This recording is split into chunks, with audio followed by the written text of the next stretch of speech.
Hello नमस्कार भाई सभी को। ऑल टाइम टॉपर्स के डिजिटल प्लेटफॉर्म पे आप सभी का स्वागत है।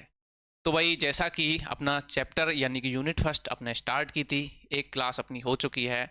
ठीक है, समकालीन भारतीय समाज। ठीक है भाई, पहली यूनिट जिसमें अपना पहले यूनिट का जो नाम है समकालीन भारतीय समाज, उसमें दोस्तों अपन ने कुछ 50 मिनट की वीडियो बन पाई थी, अपन ने पढ़ ली है उसको। दोस्तों एक बार थोड़ा सा जो अपन ने पढ़ा था उसको एक बार थोड़ा सा रिवाइज करते हैं, उसके बाद आगे चलते हैं कि अपन ने क्या पढ़ा था।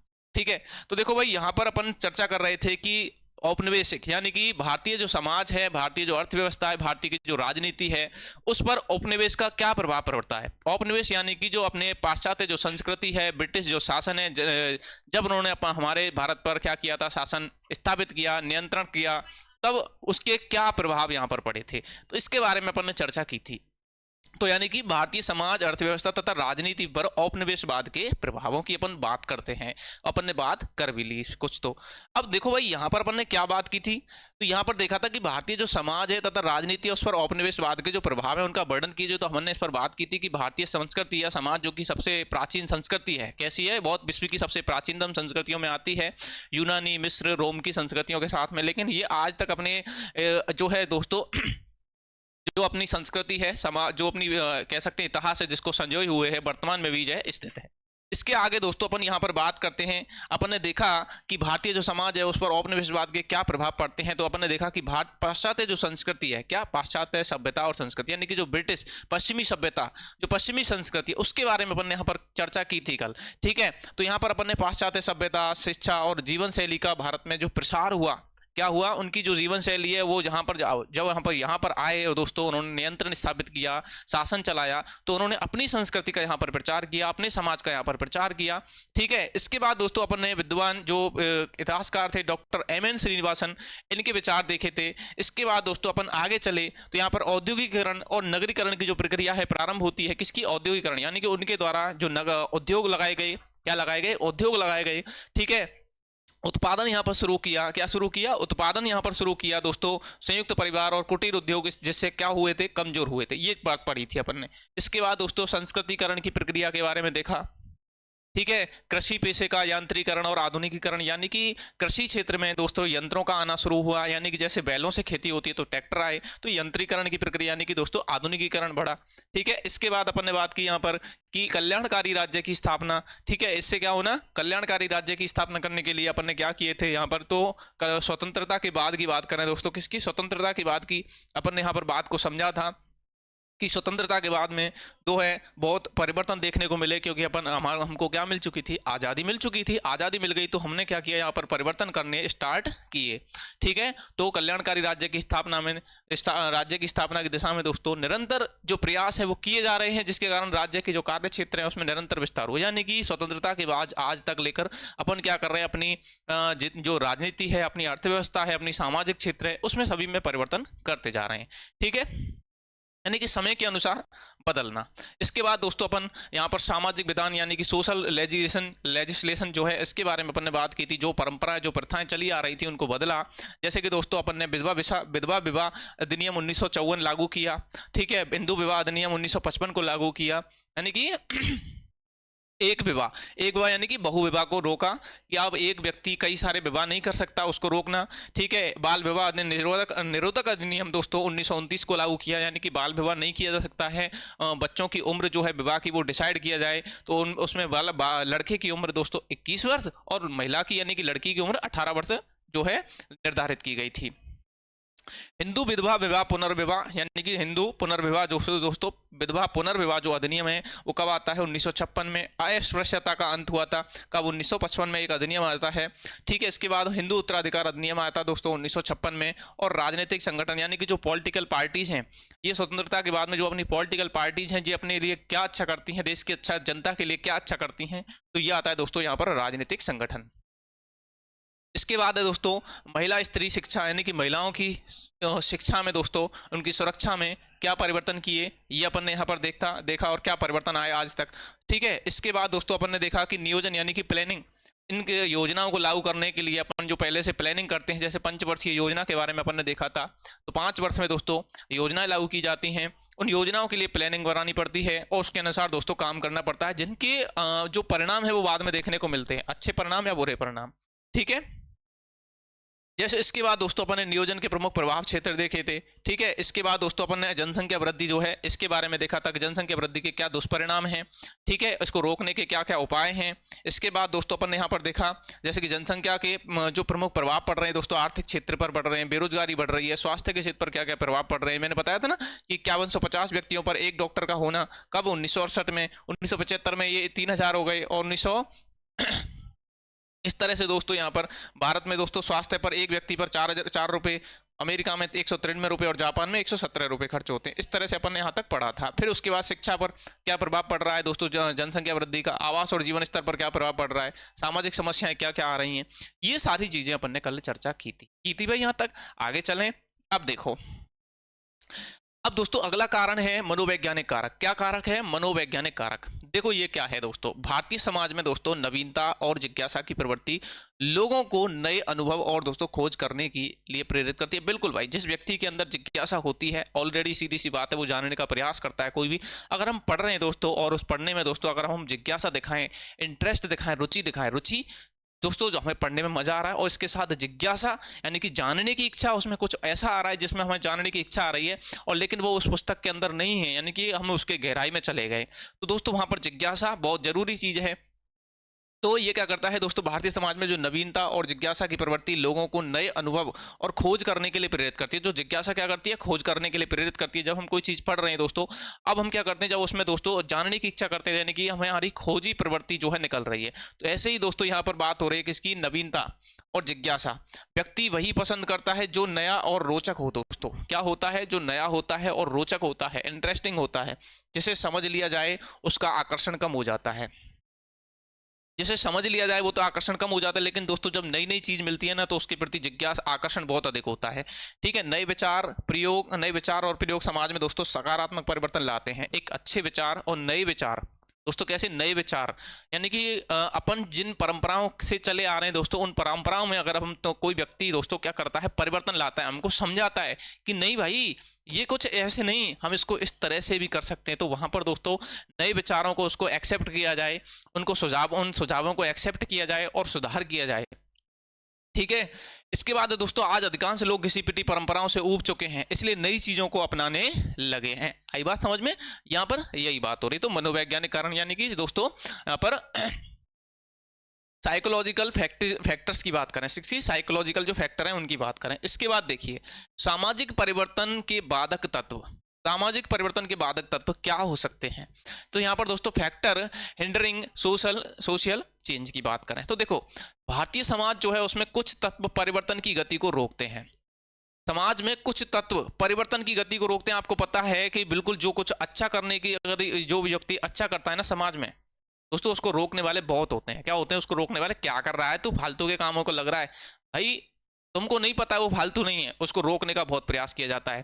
ठीक है, उसके जो विचार होते हैं दोस्तों उनको दबाया जाता है कि ये कहाँ, और ये सबके विचारों से अलग चल रहा है, क्या क्या सोच रहा है पता नहीं, ठीक है, क्या क्रांति लाएगा। लेकिन दोस्तों वहां पर वो एक व्यक्ति दोस्तों जो सोच रहा होता है वो सबके भले के लिए ही सोच रहा होता है। इसके बाद बात करें दोस्तों धार्मिक कट्टरता। सामाजिक परिवर्तन के बाधक तत्व क्या होते हैं? धार्मिक कट्टरता, यानी कि आप समाज में कुछ नया परिवर्तन लाना चाहते हैं, कुछ परंपराओं को बदलना चाहते हैं। जैसे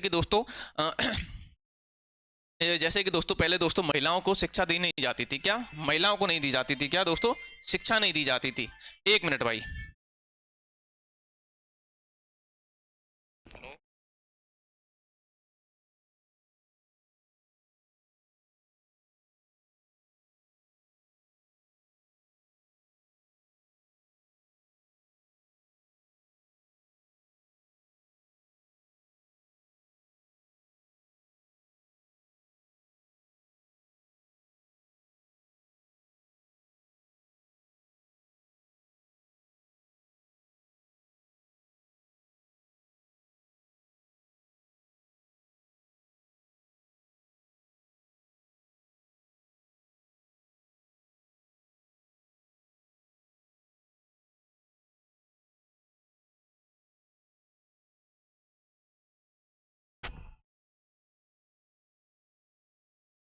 ठीक है भाई। तो देखो समाज में परिवर्तन लाने वाला जो व्यक्ति होता है भाई, ठीक है, तो उसको क्या करने पड़ते हैं? उन बाधक तत्वों का सामना करना पड़ता है। ठीक है, तो धार्मिक कट्टरता एक बहुत बड़ा कारण होती है। देखो जैसे कि महिलाओं की स्थिति दोस्तों, जैसे पहले महिलाओं को कहते हैं ना, वो कौन सी प्रथा थी भाई, कि किसी महिला का यदि पुरुष जो है वो गुजर जाता था या एक्सपायर हो जाता था, उसको दोस्तों महिला को उसके साथ में ही सती प्रथा, कौन सी प्रथा थी, सती प्रथा।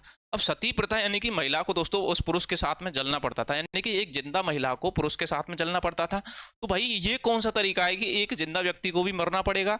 तो भाई वहां पर कुछ एक व्यक्ति ऐसा हुआ, मान के चलो, जिसने देखा कि भाई ये तो बहुत गलत हो रहा है। जब उसने ये देखा तो दोस्तों उसने परिवर्तन लाने का क्या किया, प्रयास किया। क्या किया, परिवर्तन लाने का प्रयास किया। लेकिन समाज के लोग जो थे उन्होंने वो क्या कह रहे थे, नहीं यही धर्म है कि इसको अपने पति के साथ में जाना पड़ेगा। यानी कि वहां पर दोस्तों धार्मिक कट्टरता थी। क्या थी, धार्मिक कट्टरता थी लोगों में कि नहीं ये धर्म के खिलाफ कर रहा है भाई, तू गलत कर रहा है, तो इसको ऐसा नहीं करना है भाई, तू कौन होता है, ये तो धर्म में है कि ऐसा ही चलेगा, ऐसा ही होगा। लेकिन भाई नहीं कि तो यहां पर ये कारण क्या है, धार्मिक कट्टरता। इसके बाद है दोस्तों अज्ञानता और अशिक्षा। यानी कि दोस्तों जैसे महिलाओं के लिए शिक्षा आज भी दोस्तों हमारे देश की यदि महिलाओं की बात करें, क्या शिक्षा पूरी महिलाओं को पहुंच पा रही है, नहीं भाई। उनको क्या कहता है भाई, घर में रहो, अपना काम करो, बच्चे पालो, ठीक है। तो दोस्तों ये स्थिति आज से पहले कई सालों पहले तो और भी बदतर थी। यानी कि दोस्तों उनको घर से निकलने तक की अनुमति नहीं थी। आज तो फिर भी हमारे देश के अंदर महिलाएं निकल रही हैं दोस्तों, पढ़ रही हैं, इसके अलावा काम भी कर रही हैं। तो भाई यहाँ पर अज्ञानता और अशिक्षा जब तक रहेगी हम जागरूक नहीं होंगे, ठीक है, क्या नहीं होंगे, जागरूक नहीं होंगे, और ना ही समाज में परिवर्तन आएगा। परंपराएं और अंधविश्वास, यानी कि दोस्तों हम क्या करते हैं, परंपराएं जो गलत परंपराएं उन पर दोस्तों विश्वास करते हैं। जो अंधविश्वास जो आज देश में फैल रहे हैं दोस्तों, उसके कारण दोस्तों क्या होता है, परिवर्तन नहीं आ पाता, हम उसी में फंसे रहते हैं। आविष्कार और खोजों का अभाव, यानी कि दोस्तों रिसर्च पर कोई भी ध्यान नहीं, ठीक है, जिज्ञासा, किसी भी प्रकार की कोई जिज्ञासा नहीं। यानी कि अपन जो पढ़ रहे हैं उसको रट रहे हैं, तो अपन को एक जिज्ञासा रखनी है, अपन पढ़ रहे हैं तो भाई क्यों पढ़ रहे हैं ये भी जानना जरूरी है। इसके अलावा जो सब्जेक्ट पढ़ रहे हैं उसमें उसको अच्छी तरीके से जानना, उसको सोचना, उसमें कल्पना करना, ये भी बहुत जरूरी है। तो दोस्तों वहां आविष्कार और खोजों का क्या है, अभाव है। आर्थिक पिछड़ापन है, यानी कि पैसे की कमी है। सांस्कृतिक प्रतिमान, स्त्रियों की हीन स्थिति और राजनीतिक स्थिति, पॉलिटिकल स्थिति बहुत दिक्कत देती है भाई। देखिए क्योंकि अनपढ़ नेता होते हैं जब देश के अंदर, तो दोस्तों वो आपको पढ़े लिखे जो लोग होते हैं क्या उनको ऊपर आने देंगे, नहीं। क्या वो क्या सोचेंगे दोस्तों, ये इन्हीं धर्म अंधविश्वासों में फंसे रहें। तो भाई वही चीज है दोस्तों, यहाँ पर ये बता रही है कि सामाजिक परिवर्तन लाने के लिए हमको क्या क्या चीजों के सामना करना पड़ता है। इसके बाद ये सभी कारक दोस्तों सामाजिक परिवर्तन की जो प्रक्रिया है उसमें क्या उत्पन्न करते हैं, बाधा उत्पन्न करते हैं, ठीक है। इसके बाद देखो भाई अपना आता है अगला कि भारतीय जो समाज है उसमें परिवर्तन और रूपांतरण, किसमें, भारतीय समाज में परिवर्तन और रूपांतरण की दोस्तों यहां पर अपन बात करें, यानी कि change and transformation in Indian society, Bharatiya Samaj में परिवर्तन की बात करें दोस्तों, तो देखो भारतीय समाज पारंपरिक और स्थिर माना जाता है। कैसा है, पारंपरिक है और स्थिर है, ठीक है, स्टेबल है बिल्कुल। यानी कि दोस्तों वो अपने आप में परिवर्तन नहीं करना चाहता है, ठीक है, यानी वो प्राचीन जो परंपराएं उन्हीं को बनाए रखना चाहता है। अंतिम शताब्दियों में दोस्तों, अंतिम शताब्दी यानी कि जो अभी शताब्दी निकली है, जो लास्ट की शताब्दी जैसे 19वीं शताब्दी, 20वीं शताब्दी, उसमें तीव्र परिवर्तन देखने को मिल गए। उसमें क्या मिले, तीव्र परिवर्तन देखने को मिले दोस्तों। समाज में अल्प समय में आर्थिक, सामाजिक और सांस्कृतिक और शैक्षिक क्षेत्र में बहुमुखी बदलाव किए गए। क्या किए गए, बहुत बहुमुखी, यानी कि दोस्तों बहुत सारे बदलाव देखने को मिले। आर्थिक क्षेत्र में भी बदलाव देखने को मिले, सामाजिक क्षेत्र में बदलाव देखने को मिले, यानी कि और दोस्तों यहाँ पर सांस्कृतिक क्षेत्र में अपने बदलाव देखने को मिले, और शिक्षा यानी कि शिक्षा के क्षेत्र में भी बदलाव देखने को मिले। शिक्षा के क्षेत्र में जैसे कि दोस्तों नई नई शिक्षा पद्धति आना। इसके अलावा दोस्तों यहाँ पर बात करें कि जो पढ़ाई दोस्तों अपन जैसे पहले पढ़ते ना, आज हमको पढ़ने के लिए जैसे ऑनलाइन सुविधाएं बढ़ गई, तो शिक्षा के क्षेत्र में बदलाव देखने को मिले कम समय में, बहुत कम समय में। इसके अलावा बात करें दोस्तों परिवर्तन के कारण क्या हुए दोस्तों, परिवर्तन के कारण, किसके कारण ये परिवर्तन हुए, तो इसकी बात करें दोस्तों, पहला कारण है औद्योगिकीकरण यानी कि इंडस्ट्रियलाइजेशन, नगरीकरण दोस्तों यहाँ पर बात करें, और पश्चिमीकरण की बात करें, तो इनके कारण दोस्तों परिवर्तन आए हैं। औद्योगिकीकरण, नगरीकरण और पश्चिमीकरण यानी कि दोस्तों या कह सकते हैं अपन जो पश्चिम के जो देश हैं दोस्तों उनकी सभ्यता, उनके कल्चर को देखते हुए, इसके अलावा दोस्तों वहां पर उनके जो इकोनॉमिकल सेक्टर हैं उनको देखते हुए हमने अपने देश में क्या किया, बदलाव किए उनको देखते हुए। आधुनिकीकरण और संस्कृतिकरण, महिला शिक्षा, सामाजिक आर्थिक नियोजन की बात करें दोस्तों, महिलाओं की शिक्षा के लिए अधिकार दिए गए महिलाओं को, ठीक है। सामाजिक आंदोलन का प्रभाव, और सामाजिक आंदोलन दोस्तों यानी कि अपने हक के लिए, अपने समाज के लिए लोगों के द्वारा क्या करना, आंदोलन करना भी, ये दोस्तों सामाजिक परिवर्तन के क्या हैं, एक कह सकते हैं मुख्य तथ्य कह सकते हैं या तत्व कह सकते हैं। तो ये होते हैं दोस्तों परिवर्तन के मुख्य कारण। तो इनके कारण क्या आता है, अपने समाज में दोस्तों परिवर्तन आता है। किसमें? अपने भारतीय समाज में। ठीक है। इसके बाद दोस्तों यहां पर कि सामाजिक जीवन में परिवर्तन यानी कि चेंज इन सोशल लाइफ की बात करें, सामाजिक जीवन में परिवर्तन। तो देखो भाई, भारत का सामाजिक संगठन दोस्तों सहस्त्रों वर्ष तक स्थिर रहा। ठीक है भाई, सहस्त्रों वर्ष तक जो है यानी कि कई हजारों वर्ष तक क्या रहा? स्थिर रहा, बिल्कुल स्टेबल रहा। लेकिन अंग्रेजों के दोस्तों आगमन के कारण औद्योगिकीकरण यानी कि इंडस्ट्री यानी कि उद्योग क्षेत्र लगे दोस्तों। पहले ऐसा कुछ नहीं था, अंग्रेजों से पहले यानी कि राजा महाराजा बहुत वर्षों तक रहे थे दोस्तों, हजारों वर्षों तक रहे, लेकिन इस प्रकार की कोई प्रक्रिया नहीं रही। नगरीकरण दोस्तों यानी कि दोस्तों उद्योग लगे तो दोस्तों नगरों में लगे तो वहां पर दोस्तों गांव से लोग नगरों की तरफ आए, वहां पर रोजगार यानी कि काम की तलाश में आए और नगरीकरण बढ़ा। शैक्षिक क्रांतियां दोस्तों, शिक्षा के क्षेत्र में क्रांतियां यानी कि हर व्यक्ति को शिक्षा जरूरी लगने लगी और वो पढ़ने लगा। समाज में महत्वपूर्ण परिवर्तन लेकर आए। ठीक है, कौन? ये पश्चिमीकरण यानी कि अंग्रेज जो थे दोस्तों। कौन? किसकी बात हो रही है यहाँ पर? अंग्रेजों की। किसके? अंग्रेजों के आगमन के कारण ऐसा हुआ था। भारत में ये परिवर्तन विशेष रूप से निम्न क्षेत्रों में दृष्टिगोचर हैं। ठीक है, निम्न क्षेत्रों में दृष्टिगोचर यानी कि देखने को मिलते हैं, जैसे कि दोस्तों जाति प्रथा में परिवर्तन। पहला है जाति प्रथा में परिवर्तन यानी कि सामाजिक जीवन में जो परिवर्तन आए अंग्रेजों के आने से, वो क्या क्या परिवर्तन आए। पहला है दोस्तों जाति प्रथा में परिवर्तन। जैसे कि देखो ये जहां पर दोस्तों ये हाईलाइट हो रहा है ना, ये शब्द देखो, इनके बारे में देखें। पश्चिमी विचारधारा। कौन सी? पश्चिमी विचारधारा, औद्योगिकीकरण, नगरीकरण और सांस्कृतिकरण के कारण जातीयता दोस्तों जो है उसकी संकीर्णता में कमी आई। यानी कि पश्चिमी विचारधारा के कारण, उनके औद्योगिकरण के कारण, उनके नगरीकरण के कारण और उन्होंने जो शिक्षा जहां पर लेकर आए उसके कारण दोस्तों यहाँ की जो जातीय समस्या थी, जो जातिगत जो भेदभाव जो हो रहा है दोस्तों, उसमें कमी आती है यहाँ पर। ठीक है। बड़े शहरों और औद्योगिक केंद्रों में सामाजिक संपर्क और सहयोग बढ़ा। क्या भाई?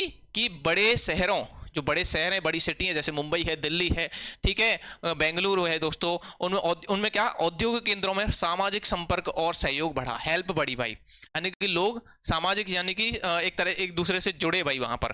ठीक है। सरकारी कानून और अधिनियम जाति प्रथा की कठोरता को कम करने में सहायक हैं। बिल्कुल भाई, सरकारी कानून यानी कि सरकार गवर्नमेंट के द्वारा लॉ बना दिए गए, कानून बनाए गए। ठीक है। इसके अलावा दोस्तों अधिनियम बनाए गए। क्या बनाए गए? अधिनियम बनाए गए। उन अधिनियमों को लागू किया गया, उन कानूनों को लागू किया गया, जिससे क्या होता है, जाति प्रथा की जो कठोरता है उसको कम करने में सहायक थे।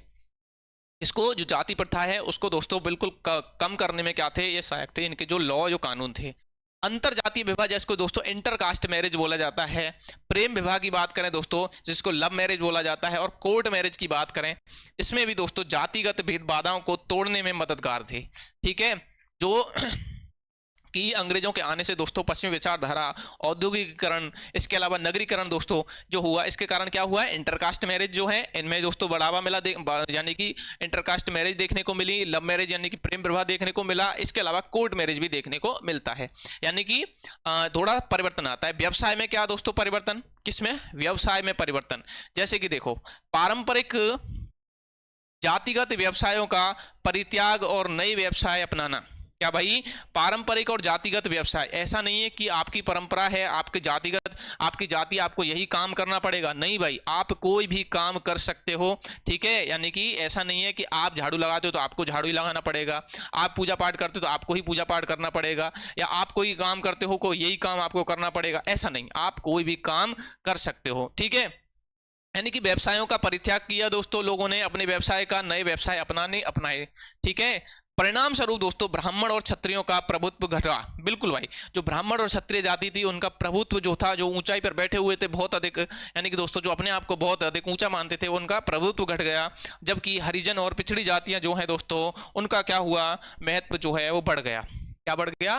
महत्व बढ़ गया। ठीक है। इसके बाद दोस्तों अपन यहां पर बात करते हैं, देखो संयुक्त परिवार प्रथा जो है उसका विघटन हुआ, यानी कि टूटे। जो परिवार बहुत बड़ा परिवार था अब वो छोटे छोटे टुकड़ों में टूट गया। जैसे कि यानी कि दोस्तों dissolution of joint family system की बात करें, जैसे कि देखो औद्योगिकरण, नगरीकरण, पश्चिमीकरण और रोजी रोटी की खोज के कारण लोग ग्रामीण क्षेत्र से दोस्तों कहां पर आए? नगरों की तरफ आए। अब भाई एक परिवार के अंदर पहले 100-100 लोग होते थे भाई। अब 100-100 लोग होते थे भाई, तो उनको खाने के लिए दिक्कत होती थी। तो भाई रोजगार नहीं था उनके पास, ठीक है, खेती बाड़ी करते थे सबके सब। अब भाई जब उद्योग क्षेत्र बढ़ा, नगरीय उद्योग क्षेत्र बढ़ेगा, तो दोस्तों उद्योग लगेंगे कहाँ पर? नगरों में लगेंगे उद्योग। अब उद्योग में नगर हैं, शहर हैं, उनमें उद्योग लगने लगे दोस्तों।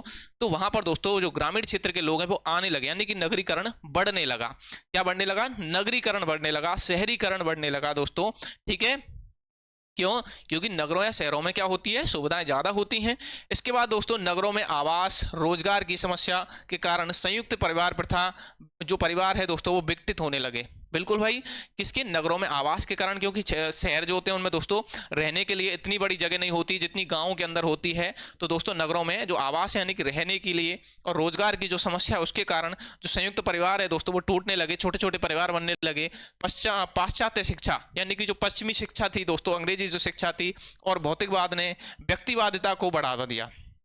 यानी कि इससे व्यक्तिवाद यानी कि खुद के बारे में सोचने ज्यादा लग गया, ठीक है। पहले तो वो अपने परिवार के बारे में सोचता था, सबके बारे में सोचता था, लेकिन अब वो व्यक्तित्व यानी कि अपने बारे में सोचने लगा, ठीक है। परिणाम स्वरूप समाज में सामूहिकता की जगह व्यक्तिवादिता और भौतिकता ने ले ली भाई। यानी कि सामूहिकता, जहां पहले वो व्यक्ति समूह में रहता था, अब वो अकेला रहना चाहता है भाई। क्या रहना चाहता है? अकेला रहना चाहता है, अकेला अपनी जरूरतों को पूरा करना चाहता है, ठीक है। इसके बाद है धार्मिक जीवन में परिवर्तन। दोस्तों किस में परिवर्तन आते हैं? धार्मिक जीवन में परिवर्तन, यानी कि चेंज इन रिलीजियस लाइफ की बात करें। धार्मिक जीवन में परिवर्तन, जैसे कि देखो भाई, स्वतंत्रता से पहले भारत का सामाजिक संगठन जो है, स्वतंत्रता से पहले भारत का सामाजिक संगठन कैसा था? धर्म प्रधान था। मुस्लिम और ईसाई के आगमन ने कुछ धार्मिक परिवर्तन ला दिए भाई। जब मुस्लिम आए, ईसाई आए, तो उन्होंने क्या लाए? कुछ धार्मिक परिवर्तन लाए। अंग्रेजों और मुस्लिम आक्रमणकारियों ने के कारण कुछ लोगों का जबरन धर्म परिवर्तन का सामना करना पड़ा। यानी कि ये इन्होंने क्या किया दोस्तों? धर्म परिवर्तन पर जोर दिया, अपने धर्म को थोपा यहाँ पर। जब अपने धर्म को यहाँ पर थोपा तो भाई इससे क्या हुआ? समाज यानी कि धर्म में परिवर्तन हुआ। ये कैसा था दोस्तों? एक दबाव डाल करके किया गया धर्म परिवर्तन था, ठीक है। आर्य समाज जैसी संस्थाओं ने हिंदू धर्म की रक्षा और दोस्तों सुधार का मार्ग प्रशस्त किया था। किसने? आर्य समाज जैसी जो संस्थाएं थीं, उन्होंने हिंदू धर्म जो है उसकी सुरक्षा के लिए दोस्तों क्या किया? रक्षा के लिए सुधार का मार्ग प्रशस्त किया। तो यहाँ पर किसको याद रखना है? आर्य समाज को आपको थोड़ा सा याद रखना है। आधुनिक भारत में हिंदू धर्म की कुरीतियों, दोस्तों आधुनिक भारत जो है यानी कि आज का जो भारत है उसमें हिंदू धर्म की जो कुरीतियां हैं, जो आडंबर हैं, जो रूढ़ियां हैं, हरिजन और अन्य वर्गों का विरोध करती हैं। किसका विरोध करती हैं? ये विरोध करती हैं दोस्तों हरिजन एवं अन्य वर्ग के जो नीची जाति के जो वर्ग के लोग होते हैं उनको क्या करती हैं? उनका क्या करती हैं दोस्तों? विरोध उत्पन्न करती हैं। कौन सी कुरीतियां? हिंदू धर्म की जो कुरीतियां हैं, ठीक है, यानी कि जो परंपराएं हैं। धर्म आज समाज में पहले जैसा प्रमुख आधार नहीं रहा, ठीक है। धर्म आज जो है समाज में पहले जैसा दोस्तों आधार नहीं रहा। किसका? धर्म का। धार्मिक संघर्ष और दोस्तों सामाजिक संस्कृतियां, संस्थाएं परिवर्तनों में योगदान देती हैं। क्या देती हैं दोस्तों? धार्मिक संघर्ष और सामाजिक सांस्कृतिक संस्थाएं परिवर्तनों में योगदान देती हैं, ठीक है। तो भाई इसके बाद देखो बात करें अपन यहाँ पर शिक्षा के क्षेत्र में आने वाले परिवर्तन। दोस्तों किसमें? शिक्षा के क्षेत्र में, यानी कि एजुकेशन के क्षेत्र में।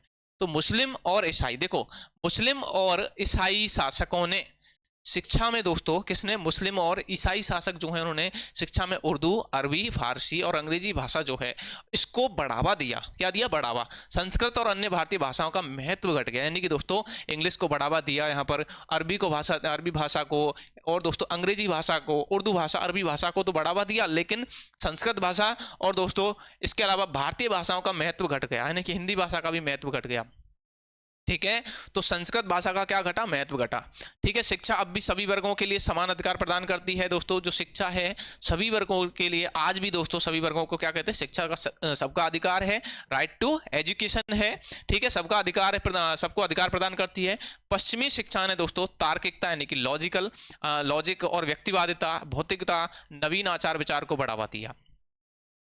यानी कि दोस्तों जो पश्चिमी शिक्षा है, कौन सी? जो अंग्रेजी जो शिक्षा है उसकी बात करें, अंग्रेजों की जो शिक्षा है उसने दोस्तों व्यक्तिवादिता, भौतिकवादिता, इसके अलावा दोस्तों यहाँ पर यानी कि तार्किकता, व्यक्ति के अंदर तार्किकता आए और नवीन आचार विचार को क्या दिया था? बढ़ावा दिया था, ठीक है। परिणाम क्या हुआ दोस्तों? भारतीय सामाजिक संगठन की पारंपरिक संरचना बदल गई, यानी कि जो परंपराएं जो थी, जो परंपरागत शिक्षा थी वो बदल गई। परंपरागत जो समाज था वो बदल गया, ठीक है। जो संयुक्त परिवार था वो बदल गया। आई बात समझ में? तो ये था दोस्तों शिक्षा के कारण दोस्तों जो परिवर्तन आए थे। इसके बाद है धर्मनिरपेक्षता की भावना में वृद्धि होती है, यानी कि इंक्रीज इन सेकुलर फीलिंग।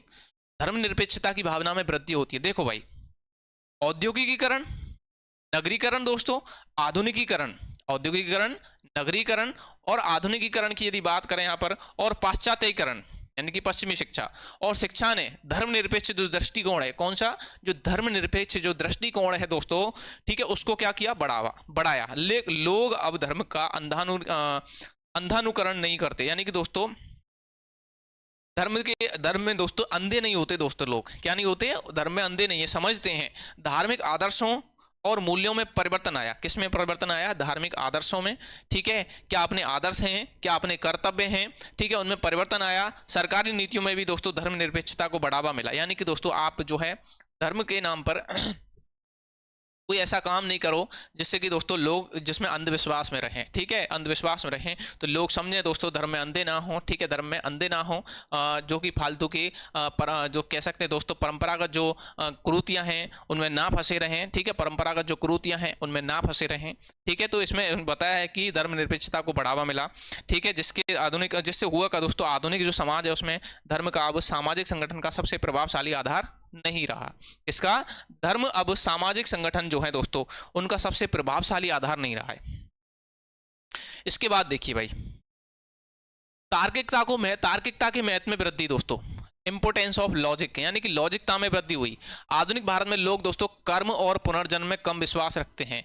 किसमें, कर्म में और पुनर्जन्म में विश्वास कम रखते हैं। जैसे कर्म यानी कि दोस्तों जैसा किया है वैसा भरोगे, ऐसा कर्म, ऐसा लिखा है ना, ऐसा होता है ना। तो कर्म में और दोस्तों पुनर्जन्म में कम विश्वास रखते हैं। पश्चिमी शिक्षा और तर्क यानी कि लॉजिक के प्रभाव से लोग सिर्फ उपयोगिता और तथ्य में विश्वास करते हैं। किसमें दोस्तों, तो उपयोगिता में, क्या हमको जरूरत है, और इसके अलावा जो तथ्य है, क्या तथ्य निकलता है, उसमें विश्वास रखते हैं। अब धारणा प्रचलित है कि कर्म का फल इसी जीवन में मिलता है।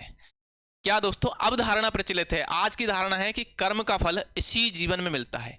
ऐसा नहीं है कि कर्म अगले जन्म में मिलेगा, पिछले जन्मों का कर्म है, ऐसा नहीं, कि कर्म का फल इसी जन्म में मिलता है और अगले जीवन में नहीं। कुछ लोग जीवन को प्राकृतिक और भौतिक प्रक्रिया मानते हैं। कुछ लोग क्या मानते हैं कि जीवन तो एक प्राकृतिक है, ठीक है, भौतिक है भाई, ठीक है, ये प्रक्रिया है, व्यक्ति का जीवन, इससे परिणाम क्या निकला दोस्तों कि व्यक्तियों का जीवन परंपरागत व्यवस्थाओं से मुक्त और तार्किक बन रहा है। यानी कि दोस्तों आज जो लोग हैं वो सिर्फ आज की सोच रहे हैं कि आज क्या करना है, आज क्या अच्छा करना है, ठीक है, जिसका परिणाम आज ही निकलेगा, इसका परिणाम आज ही निकलेगा, यानी कि इस जीवन का परिणाम इस जीवन में ही मिल जाएगा, ठीक है। इसके बाद आता है दोस्तों तार्किकता के महत्व में वृद्धि। उसके बाद आता है व्यक्तिवादिता की जो भावना है, व्यक्तिवादी भावना है, यानी कि दोस्तों इंडिविजुअलिज्म की बात करें तो आधुनिक जो भारत में सामूहिकता की जो जगह है दोस्तों, व्यक्तिवादिता बढ़ गई। यानी कि दोस्तों सामूहिकता, यानी कि पहले जैसे व्यक्ति अपने संयुक्त परिवार में रहता था, आज दोस्तों संयुक्त परिवार नहीं है इतने, यानी कि पहले 150 से 200 परिवार लोगों का एक परिवार होता था, या आज है, आज भाई 10 लोगों का भी एक परिवार नहीं होता है। तो उसकी बात हो रही है यहाँ पर। क्यों भाई, क्योंकि व्यक्ति अपने बारे में सोचने लग गया वहां पर, ठीक है, किस बारे में, अपने बारे में सोचने लग गया। पहले वो अपने आप को इंपॉर्टेंस देता है, बाद में अपने लोगों को, यानी कि अपने समूह के लोगों को। लोग अपने हितों के लिए दूसरों को नुकसान पहुंचाने से नहीं डरते, यानी कि आज दोस्तों लोग किसी की जेब काटने में बिल्कुल नहीं सोचते कि भाई इसके पास कुछ है या नहीं है, मेरे को तो इसको कैसा भी हो, किस तरह से भी हो, इसकी जेब काटनी है भाई, ठीक है। इसके अलावा देखो जीवन का प्रमुख उद्देश्य है दोस्तों व्यक्तिगत सफलता बन गया है। जीवन का प्रमुख जो उद्देश्य है वो क्या बन गया है, व्यक्तिगत सफलता, यानी कि मेरी सफलता क्या है दोस्तों, मेरे को ये काम जो है भाई कैसे भी करना है, ठीक है, मेरे को ये काम कैसे भी करना है, मेरे को भाई यहाँ पर जैसे कि दोस्तों एक दोस्तों कह सकते हैं एक मेला लगा, उसमें टिकट बिके। अब भाई वो टिकट बिके 100 रुपए का टिकट है, लेकिन वो कितने में बिक रहा है, 200 रुपए में बिक रहा है। कितने रुपए में, 200 रुपए में दोस्तों टिकट बिक रहा है। अब 200 रुपए में टिकट बिक रहा है, भाई मेरे को कुछ नहीं पता, मेरे को तो पैसा कमाना है, अपनी जरूरतें पूरी करनी है, ठीक है। इसके बाद देखो, यानी कि एक तो उदाहरण हो सकता है परिणाम, या लोग दोस्तों अंतर्मुखी हो गए, अपने आप में रहने लग गए, खुद में रहने लग गए, यानी कि उनको किसी और से कोई मतलब नहीं है भाई, ठीक है। एकांकी हो गए दोस्तों, भौतिकवादी बन गए, यानी कि उनको सुख सुविधाएं की जो अपने जो भी सुख सुविधाएं उसको वो चाहिए तो वो अपनी सुख सुविधाओं में रहने लग गया। इसके अलावा दोस्तों पारस्परिक सहयोग जो है वो कम हो गया, यानी कि एक दूसरे से सहयोग जो है वो हेल्प जो सहयोग की भावना है दोस्तों, जो मिलकर रहने की भावना है वो बिल्कुल कम हो गई है। क्या हो गई है? बिल्कुल कम हो गई है। ठीक है, इसके बाद देखो भाई अगला है खुला सामाजिक संस्तरण। क्या? खुला सामाजिक संस्तरण, यानी कि अनवैलिड सोशल स्टेटस। अब देखो भैया, पहले समाज में दोस्तों वंश, जाति और शिक्षा से स्थिति निर्धारित होती थी। पहले क्या होता था भाई? पहले जो है समाज जो है उसमें वंश दोस्तों, जाति और शिक्षा से स्थिति का निर्धारण होता था कि भाई जैसे कोई ब्राह्मण जाति में पैदा हो गया तो भाई तेरे लिए तो कुछ नहीं, तेरे को तो पढ़ना है और सबको पढ़ाना है। ठीक है, राजा के बच्चों को पढ़ाना है, इस तरह से होता था। ठीक है, जो दोस्तों वैश्य होता थे, शूद्र होते थे, उनको अपना काम करना है। वंश, जिस वंश में पैदा हो गया भाई, ठीक है, उसी वंश में रहना है। इसके अलावा दोस्तों वहां पर कि जिस वंश का काम जैसे कह सकते हैं दोस्तों वंश, यानी कि अलग अलग वंश होते थे ना कि भाई जैसे भगवान रामचंद्र का अलग वंश है, अलग अलग वंश होते हैं, गोत्र होते हैं, तो इसके हिसाब से दोस्तों वहाँ पर उनके काम निर्धारित होते थे पहले। लेकिन आज तो ऐसा नहीं है। आधुनिक भारत में योग्यता, यानी कि जिसमें जितनी योग्यता होगी, जिसमें जितनी एबिलिटी होगी, उस एबिलिटी के हिसाब से वो बंदा वहाँ अपने शिखर तक पहुँच जाएगा। ठीक है, परिश्रम दोस्तों, मेहनत और साधन से स्थिति क्या होती है? तय होती है। किससे? परिश्रम से और साधन से स्थिति क्या होती है? तय होती है। परिणाम, नीची स्थिति वाला व्यक्ति भी उच्च पद प्राप्त कर सकता है दोस्तों। नीची स्थिति वाला जो व्यक्ति है, कमजोर स्थिति वाला व्यक्ति है, वो भी क्या कर सकता है दोस्तों? एक पद प्राप्त कर सकता है। किसके माध्यम से दोस्तों? यहाँ पर योग्यता, परिश्रम और यहाँ पर बात करें तो साधन से। सामाजिक संगठन में दोस्तों इससे होता क्या है? परिणाम में परिवर्तनशीलता और गतिशीलता बढ़ गई। बिल्कुल आई भाई, तो परिवर्तन आया इससे। ठीक है, क्या आता है इससे? परिवर्तन आता है और गतिशीलता भी आती है। इसके अलावा देखो भाई आर्थिक वर्गों का निर्माण। किसका निर्माण? आर्थिक वर्गों का निर्माण, यानी कि स्टेबलाइजमेंट ऑफ इकोनॉमिक क्लासेस की बात करें। देखो भाई, समाज अब धार्मिक या जाति आधारित नहीं बल्कि आर्थिक वर्गों में विभाजित है। गरीब और अमीर में विभाजित हो गया, पैसे वाला और कम पैसे वाले में विभाजित हो गया।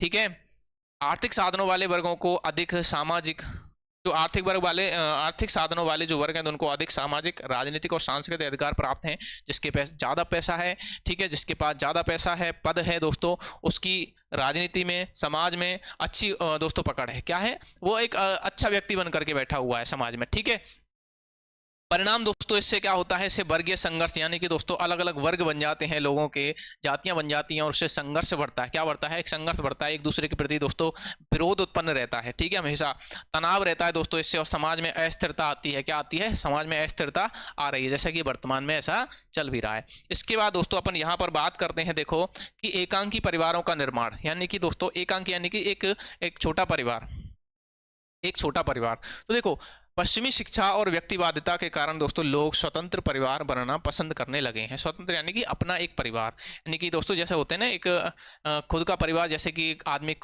मनुष्य या व्यक्ति खुद, उसकी वाइफ, उसके बच्चे, तो उसका खुद का परिवार ये होता है। ठीक है, पसंद करने लगे हैं। बुजुर्ग ना होने और मतभेदों के कारण विवाह संबंध टूटने लगे हैं दोस्तों। ठीक है, बुजुर्ग ना होने और मतभेद होते हैं आपस में और विवाह जल्दी टूट जाते हैं। तलाक की जो प्रचलन है दोस्तों अब ज़्यादा हो गया, पहले नहीं था।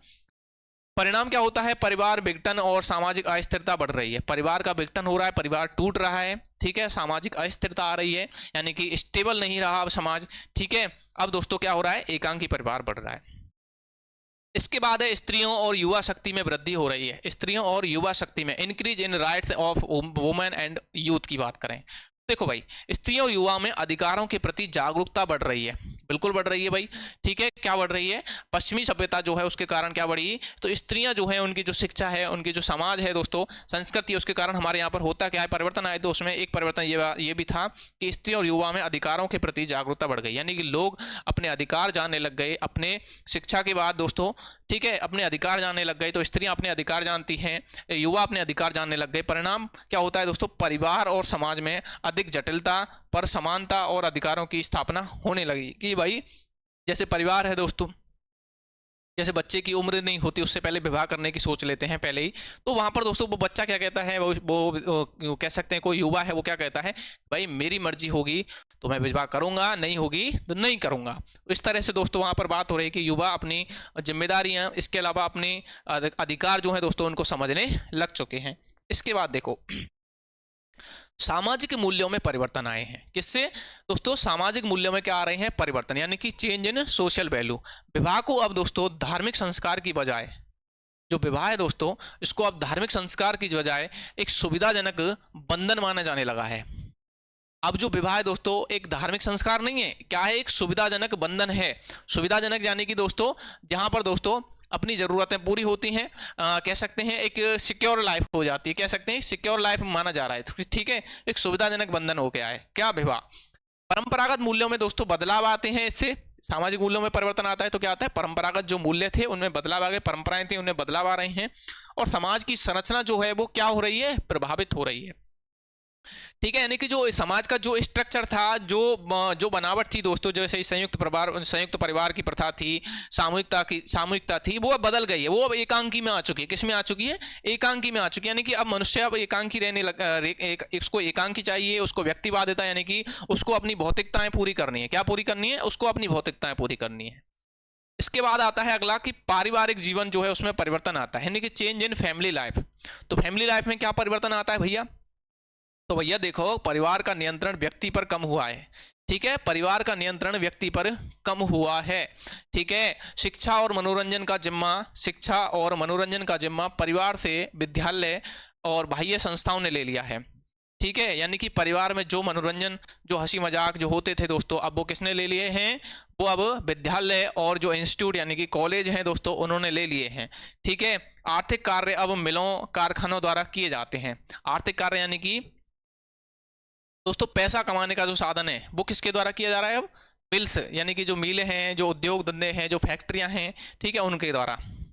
जो पहले, यानी कि पहले जो लघु उद्योग, जो कुटीर उद्योग थे, जो हस्तशिल्प उद्योग थे, जो गांव में चलते थे, ठीक है। गांव में जैसे सूत कातने का उद्योग था दोस्तों, ठीक है। बहुत सारे उद्योग थे जो गांव के अंदर चलते थे।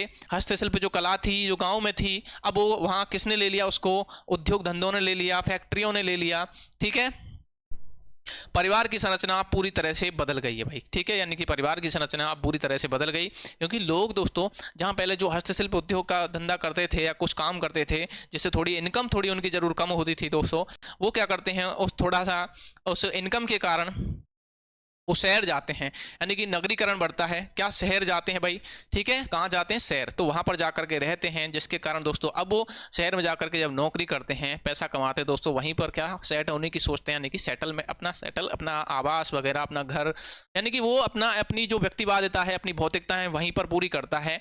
किसकी? सिर्फ अपनी भौतिकताएं, अपना एक परिवार बसाता है भाई यहाँ पर, वहाँ पर जाकर के, ठीक है। तो यही बात हो रही है कि अब फैमिली में भी क्या आ गए हैं? चेंज आ चुके हैं। किसके कारण? इसी पश्चिमीकरण के कारण, इसी दोस्तों औद्योगिकरण के कारण, इसी नगरीकरण के कारण। इसके बाद है दोस्तों यहाँ पर बाल विवाह के प्रति दृष्टिकोण में परिवर्तन। जो बाल विवाह है, यानी कि बच्चों का जो विवाह होता है, ठीक है। बाल विवाह अब धीरे धीरे घट रहे हैं भाई, बिल्कुल घट रहे हैं। इनमें बहुत सुधार हुआ है बाल विवाह में, ठीक है। बात करें दोस्तों, देखो यहाँ पर शारदा एक्ट, कौन सा एक्ट था? शारदा एक्ट, जो कि 1930 में आया था। कब? 1930 में दोस्तों शारदा एक्ट। हिंदू विवाह अधिनियम 1955। एक था शारदा एक्ट दोस्तों 1930, एक है हिंदू विवाह अधिनियम 1955। इन्होंने किसको रोका? बाल विवाह जो है उनको रोका दोस्तों। किसको रोका? बाल विवाह को रोका। विवाह की न्यूनतम आयु लड़के की 21 वर्ष और लड़की की कितनी दोस्तों? 18 वर्ष जो है घोषित निर्धारित की गई। कितनी निर्धारित की गई? कि लड़के की उम्र 21 वर्ष से कम नहीं होनी चाहिए विवाह के लिए, और लड़की की 18 वर्ष से कम नहीं होनी चाहिए। इसके बाद है दोस्तों विधवा पुनर्विवाह के प्रति दृष्टिकोण। किसके प्रति? विधवा पुनर्विवाह जो है इसके प्रति दृष्टिकोण, यानी कि विधवाओं का भी फिर से दोबारा विवाह। तो भाई देखो, पहले विधवा पुनर्विवाह को धर्मनिरपेक्ष, धर्म विरोधी माना जाता था।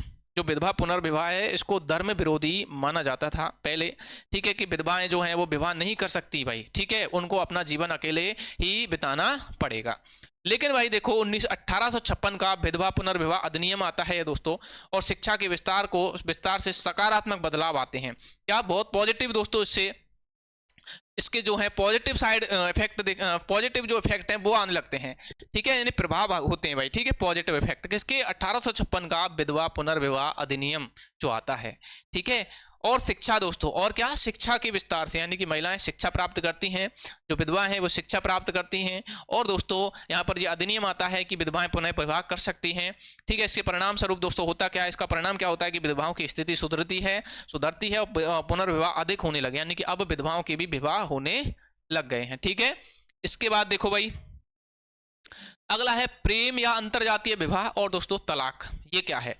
क्या विधवा यानी कि प्रेम और अंतरजातीय विवाह यानी कि दोस्तों इंटरकास्ट मैरिज, यानी कि कोई ऊंची जाति का कोई व्यक्ति नीची जाति के महिला से क्या कर सकता है? विवाह कर सकता है, इसको बोलते हैं इंटरकास्ट मैरिज। इसके अलावा दोस्तों प्रेम विवाह यानी कि लव मैरिज की बात करें भैया, तो देखो शिक्षा, प्रौद्योगिकी और कार्य क्षेत्र में संपर्क से, दोस्तों शिक्षा के क्षेत्र में, प्रौद्योगिकी क्षेत्र में और बात करें इनका संपर्क होता है, जिससे दोस्तों प्रेम और अंतरजातीय विवाह बढ़ने लग गए। क्या बढ़ने लग गए? अंतरजातीय विवाह यानी कि इंटरकास्ट मैरिज बढ़ने लग गई। कई बार असफल होने पर तलाक और पारिवारिक तनाव भी होता है। बिल्कुल भाई, ये चीजें जब होंगी तो ये बढ़ना स्वाभाविक है। विलंब विवाह और दोस्तों आत्मविकास की प्रवृत्ति बढ़ी। विलंब विवाह यानी कि एक दोस्तों एक कह सकते हैं कई साल यानी कि कई वर्षों बाद, जैसे कि दोस्तों 18-21 वर्ष निर्धारित की गई ना, तो उसमें दोस्तों लड़के की उम्र, लड़का चाहता है कि मेरे को 30 वर्ष, यानी कि वो अपने अधिकारों को समझते हुए, और अपने निर्णय के अनुसार दोस्तों एक विलंब विवाह करता है, यानी कि एक लंबी उम्र में। ठीक है भाई। इसके बाद देखो भाई, अगला आता है दहेज प्रथा के प्रति दृष्टिकोण, यानी कि change outlook for dowry system. Dowry system की बात करें तो देखो भाई, समझदार और शिक्षित लोग दहेज प्रथा को घृणात्मक समझते हैं, यानी कि इससे दहेज प्रथा के प्रति भी तो क्या आता है? बदलाव आता है। जो पश्चिमी शिक्षा है वो क्या देखती है? तो भाई देखो कि समझदार और शिक्षित लोग दहेज प्रथा को घृणात्मक समझते हैं, यानी कि ये तो भाई बेकार सिस्टम है, बिल्कुल ऐसा नहीं, ये इससे घृणा रखते हैं। दहेज विरोधी संगठन और सरकारी कानून मददगार हैं। इसके लिए दोस्तों क्या किया जाता है? तो दहेज विरोधी जो संगठन है, कुछ ऑर्गेनाइजेशन है, वो ऑर्गेनाइजेशन अपना काम करती है, कहीं पर कोई किसी के द्वारा, किसी लड़के के द्वारा कहीं दहेज तो नहीं लिया जा रहा है, तो वो इसमें मददगार साबित होती है दोस्तों। ठीक है। सरकारी कानून भी बने हुए हैं कि दहेज लेना अपराध है, उसके लिए कुछ कानून, कुछ अधिनियम बने हुए हैं। वो अभी पूरी तरह से अंकुश नहीं है लेकिन वह दहेज प्रथा पर, और लेकिन युवा वर्ग इसका क्या कर रहा है भाई? विरोध कर रहा है। जो युवा है आज का, वो इसका विरोध कर रहा है भाई कि नहीं, ये गलत है। इसके बाद देखो भाई, अगला आता है कि सामुदायिक जीवन का हास, यानी कि भाई डेटेरियोरेशन इन कम्युनिटी लाइफ की बात करें। औद्योगिकीकरण दोस्तों, क्या औद्योगिकीकरण और नगरीकरण से सामुदायिक भावना जो है घट गई है। सामुदायिक भावना यानी कि समूह में रहने की भावना, एक दोस्तों सामुदायिक यानी कि समूह में रहने की भावना, एक संयुक्त भावना जो है वो घट गई है। और कैसी भावना आ गई है? एकांगी, एक व्यक्तिवादिता, अपने आप की सोचने की, खुद के भौतिकताओं की पूर्ति करने की जो भावना है वो अपने अंदर आ चुकी है। ठीक है। व्यक्ति अपने निजी स्वार्थ में अधिक लिप्त हो चुका है दोस्तों, उसको अपना स्वार्थ पूरा करना है। ठीक है। अपना जो काम है वो पूरा करना है, वो दूसरे को नहीं, उसको दूसरे से कोई मतलब नहीं है। समूह या सामुदायिक हितों की अनदेखी कर रहा है वो। ठीक है। क्या कर रहा है? अनदेखी। परिणाम क्या हुआ भाई? इससे सामुदायिक जीवन कमजोर हो गया और अव्यक्तिक बन गया भाई। वो अब वो व्यक्तिक नहीं है, एक व्यक्ति नहीं है, वो अव्यक्तिक, अब वो अब व्यक्तिवादी बन गया है, एक भौतिकवादी बन गया है, एक स्वार्थी बन गया है। ठीक है भाई। अगला भाई देखो, भारतीय राजनीति पर औपनिवेशवाद का प्रभाव। अब दोस्तों अभी तो पढ़ा आपने कि भारतीय जो अर्थव्यवस्था है उस पर राजनीति किसका? औपनिवेशवाद का प्रभाव। अब अपन पढ़ेंगे दोस्तों यहाँ पर कि भारतीय संस्कृति पर, भारतीय राजनीति पर दोस्तों औपनिवेशवाद का प्रभाव। अभी पढ़ा आर्थिक क्षेत्र पर। ठीक है। राजनीतिक क्षेत्र पर पढ़ रहे हैं अपन, किस पर? राजनीतिक क्षेत्र पर पढ़ रहे हैं। तो देखो भाई, यहां पर बात करते हैं अपन ब्रिटिश शासन की स्थापना। मुगल वंश के पतन के बाद अंग्रेजों ने भारत में दोस्तों शासन स्थापित किया। पहला है देखो यहाँ पर पॉइंट दोस्तों, औपनिवेशवाद का राजनीति पर जो प्रभाव पड़ रहा है उसमें ब्रिटिश शासन की स्थापना। ठीक है। तो ब्रिटिश शासन की स्थापना के बाद क्या होता है दोस्तों? मुगल वंश के पतन के बाद, क्योंकि अंग्रेजों के आने से पहले भारत में क्या था? मुगल वंश ही था। कौन सा वंश था? मुगल वंश था। तो मुगल वंश के पतन के बाद दोस्तों अंग्रेजों ने भारत में शासन स्थापित किया। क्या किया? शासन जो है उसको स्थापित किया। बिल्कुल भाई। भारतीय राष्ट्रीय Congress, INC, Indian national Congress के उद्भव के साथ राजनीतिक जीवन में बदलाव आया, यानी कि सबसे पहली जो पार्टी थी भारत की वो कौन थी? इंडियन नेशनल कांग्रेस, यानी कि कांग्रेस सरकार थी भाई। ठीक है। जिसके दोस्तों उद्भव के साथ राजनीतिक जीवन में बहुत बदलाव आए। ठीक है।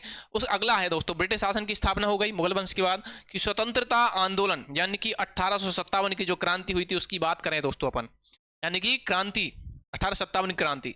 तो 1857 का सिपाही विद्रोह असफल रहा। बिल्कुल भाई, हम आज़ादी के लिए लड़ रहे थे। 1857 के संग्राम में, स्वतंत्रता संग्राम यानी कि आज़ादी की लड़ाई थी वो, लेकिन उसमें अपन क्या रहे थे? असफल रहे थे। लेकिन भाई उसमें जो हमारे योद्धा थे, ठीक है, उन्होंने बहुत कह सके दोस्तों, उसमें बहादुरी दिखाई थी, उसमें शहीद भी हुए थे हमारे जो बहादुर थे, असफल रहे, ठीक है।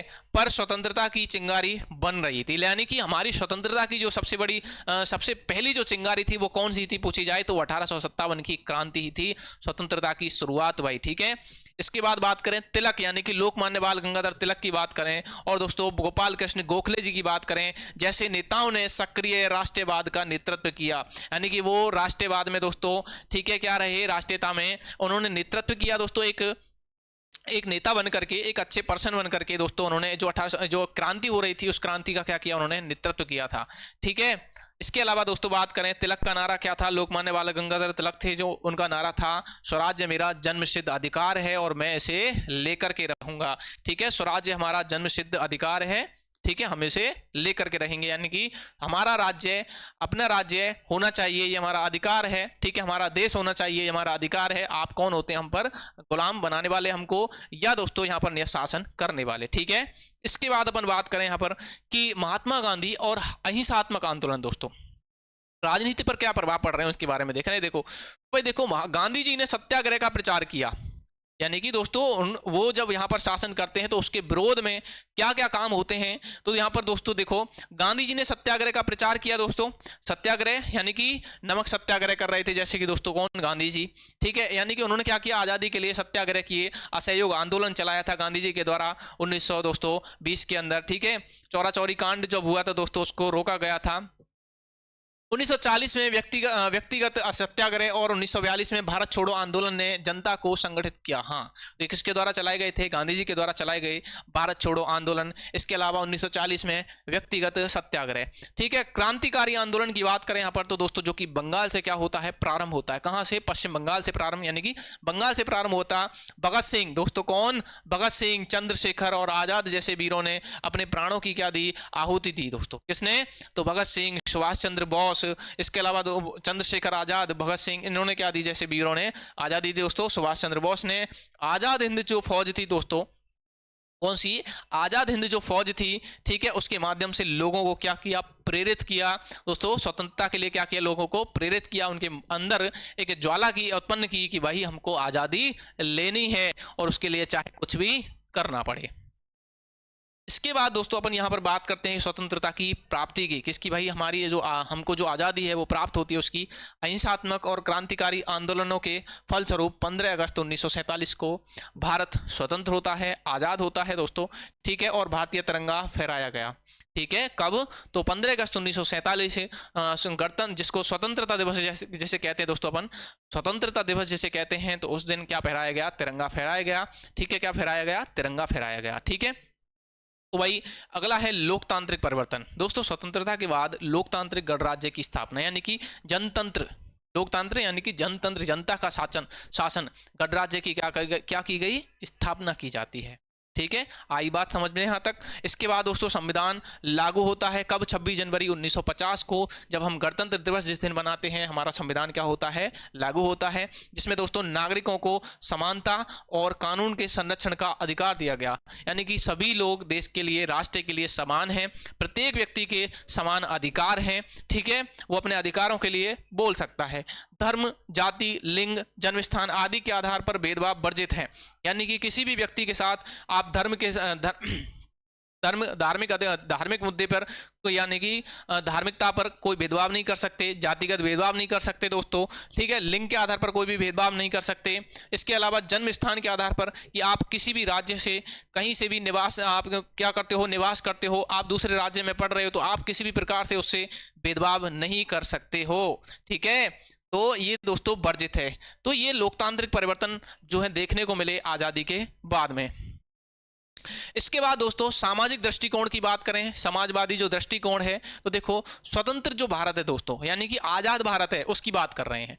आजाद भारत जो है यानी कि स्वतंत्र भारत में लोकतांत्रिक समाजवाद की स्थापना के प्रयास, ठीक है, कैसे प्रयास, लोकतांत्रिक समाजवाद की स्थापना के प्रयास किए गए दोस्तों, यानी कि जनतंत्र की बात करें, ठीक है, जनता के अधिकारों की बात करें, जनता के कर्तव्यों की बात करें, जनता के जो नैतिक नीति निर्देशक तत्व हैं उनकी बात करें दोस्तों यहाँ पर, ठीक है।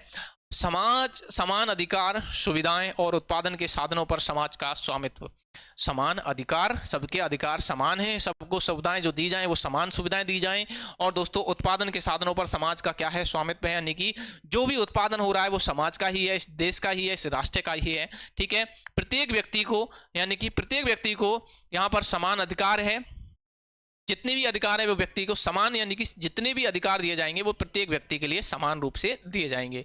इसके अलावा दोस्तों ग्रामीण राजनीति में जागृति, यानी कि आज़ादी के बाद जो ग्रामीण जनता है, गांव के जो लोग हैं दोस्तों, उनमें राजनीतिक चेतना, कि वो राजनीति को समझें, पॉलिटिकल को समझें, यानी कि राजनीति जो चल रही है दोस्तों उस राजनीति को समझें, जो पॉलिटिकल पार्टीज होती हैं दोस्तों उनको समझें, राजनीति में अपना कदम बढ़ाएं आगे। ठीक है, क्या बढ़ाएं, राजनीति में अपना कदम आगे बढ़ाएं। ठीक है, और जागरूकता बढ़ती है भाई, क्या बढ़ती है, इससे ग्रामीण क्षेत्रों में राजनीतिक जो चेतना है बढ़ती है और उससे जागरूकता बढ़ती है, लोग समझते हैं उसको, वे राजनीतिक मामलों में सक्रिय भाग लेने लगे अब, और अपनी राजनीतिक कह सकते हैं पॉलिटिकल पार्टीज उनमें भाग लेने लगे दोस्तों वो अब। ठीक है, यानी कि चुनाव में योगदान देने लगे, अपना वोटर्स बन गए दोस्तों। उसके अलावा दोस्तों वो वहां पर चुनावों में खड़े होने लगे एक नेतृत्वकर्ता के रूप में। ठीक है, नेता के रूप में। तो भाई आज की क्लास को तो अपन यहीं पर समाप्त कर देंगे। तो अपन ने क्या देखा, अपन ने देखा दोस्तों यहाँ पर कि अपनी जो राजनीति है उस पर जो अपनी पाश्चात्य पश्चिमी सभ्यता है उसके क्या प्रभाव पड़ते हैं दोस्तों, यानी कि औपनिवेशवाद के क्या प्रभाव पड़ते हैं। ठीक है, तो औपनिवेशवाद के प्रभाव, तो भाई देखो अपनी कौन सी यूनिट है, ये अपनी पहली ही यूनिट है। कौन सी है, पहली यूनिट है भाई, याद रखना। ठीक है, कौन सी यूनिट है, पहली यूनिट है। तो भाई देखो आगे की क्लास को अपन पढ़ाएंगे कल। भैया सबको राम राम, राधे राधे। ठीक है, तो भाई मजा आया पढ़ करके, चलिए भाई मिलते हैं आपसे।